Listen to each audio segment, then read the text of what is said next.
Kia ora, ko Ciaran Fox aho. I'm a mental health promoter with the Mental Health Foundation of New Zealand. Our whakatauki is Mauri tū, Mauri ora. Mauri is the life force, the energy that's inherent in all things. Mauri tū is the stable, secure space that can enable Mauri to flourish as Mauri ora, the expression of Mauri that enables well-being. Helping us better understand hauora, mental health and well-being, is a strategy to enable the creation of Mauri tū, that strong platform on which we can build well-being. We're all aware that there is a great deal of public discourse and media attention around mental health, but it is largely focused on mental illness and distress. The emphasis is on addressing perceived crises, and usually by a response that's led by services. But trying to fix the mental health of individuals in Aotearoa one person at a time, while doing nothing to work on or invest in the determinants, that is, the things that shape mental health and well-being, will do nothing to relieve the pressure on health care services or treatment. Moreover, we run the risk of teaching a kind of learned helplessness to our tamariki and rangatahi, where the solutions are forever in the hands of others, professionals, clinicians, politicians, and we become the passive recipients of health care, but only when we desperately need it, so we don't talk about it until then. So let's start talking about it now. Let's reframe the conversation and get to grips with mental health, not just mental distress. What does mental health look like? What improves and protects it? How do we be mentally healthy? And most importantly, what can we all do about it today? So what is mental health? Is it the opposite of mental illness?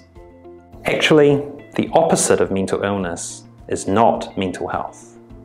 The World Health Organization defines health as a complete state of physical, mental, and social well-being, and not just the absence of disease or infirmity.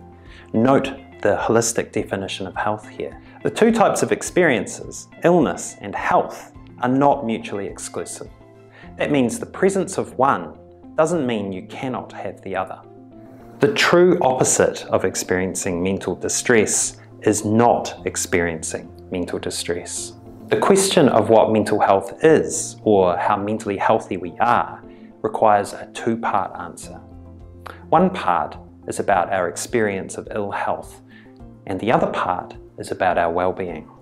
One way to picture this non-binary conception of mental health is the double continuum model by Corey Keyes. So mental health is actually made up of this. The horizontal axis depicts the spectrum of experience of mental illness, from severe to non-existent. The vertical axis depicts a person's experience of well-being, from flourishing to languishing. It's possible to move along each axis. Remember that mental health is a dynamic experience throughout our lives.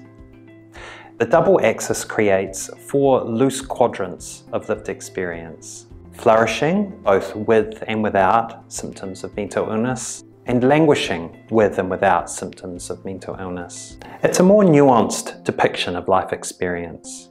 It helps us recognize the whole person, not just a diagnosis with no life outside of their current distress, and also that it's possible to flourish and experience distress or illness from time to time. The model suggests that our goal must be not just reducing mental ill health, but also increasing well-being. The foundations of good mental health are to be found as much outside the mind and body as within. A good basic way to talk about well-being is feeling good and functioning well.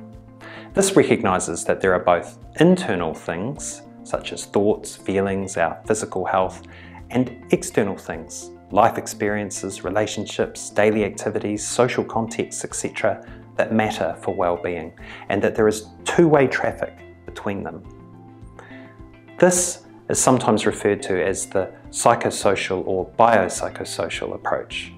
Now, it turns out that we already have an excellent blueprint for understanding and working with well-being in this way. Te Whare Tapa Whā, a holistic understanding of health from Te Ao Māori, as articulated by Sir Mason Jury. Taught in schools and universities, it's an increasingly widely accepted way to understand and communicate about well-being in Aotearoa. There are several indigenous models of hauora and well-being from Aotearoa and across the Pacific, including Te Whare and Whānau, and it's definitely possible to use more than one model. The overarching commonality with these models is the depiction of health in a holistic way, that they are made up of and interact with different and multiple domains of our life. In other words, the different aspects of our health and well-being are interconnected and interdependent. Te Whare Tapa Whā is a powerful model for understanding how impacts on our well-being are felt across different areas of our life, and also as a guide for how this interconnectedness can be used to address issues and challenges. For example, what strengths could we draw on from our physical or whānau well-being to support our mental and emotional well-being? We can also use it to build our resilience by ensuring that all our walls are strong and being looked after. So it's a plan for action as well as a map. Also important to remember is the role of the whenua, or the natural environment, as a determinant of well-being. The natural environment supports and nurtures all aspects of Te Whare Tapa Whā. For Māori, the natural world holds a special significance and is inseparable from the health of whānau. Sir Mason Jury has looked at the idea of moving from languishing, or mauri noho, to flourishing, mauri ora, through the lens of Te Whare Tapa Whā. This powerful fusion of mātauranga Māori, or traditional Māori knowledge, and psychology shows that a holistic approach to hauora, or well-being, can lead to stronger, more resilient, flourishing tamariki and rangatahi. If Te Whare Tapa Whā is the blueprint, the plans for our well-being, we're going to need some tools with which to build it and maintain it. And there is a simple toolkit for building this solid platform and keeping it strong. 5 ways to well-being are 5 proven actions that build human well-being. If Te Whare Tapa Whā is the what we need to build, then 5 ways to well-being are the how. You can look after each wall of the whare using these 5 actions as your tools. The best part is that we all get to create ways to use them that work for us. We all get to be the lead architects, engineers, and builders of our own well-being. This holistic approach empowers us by giving us a framework to make sense of and take action on our hauora, not just wait until we're really unwell before thinking about our well-being. It shows us that we do have the ability to work with and influence our mental health collectively. We don't have to wait.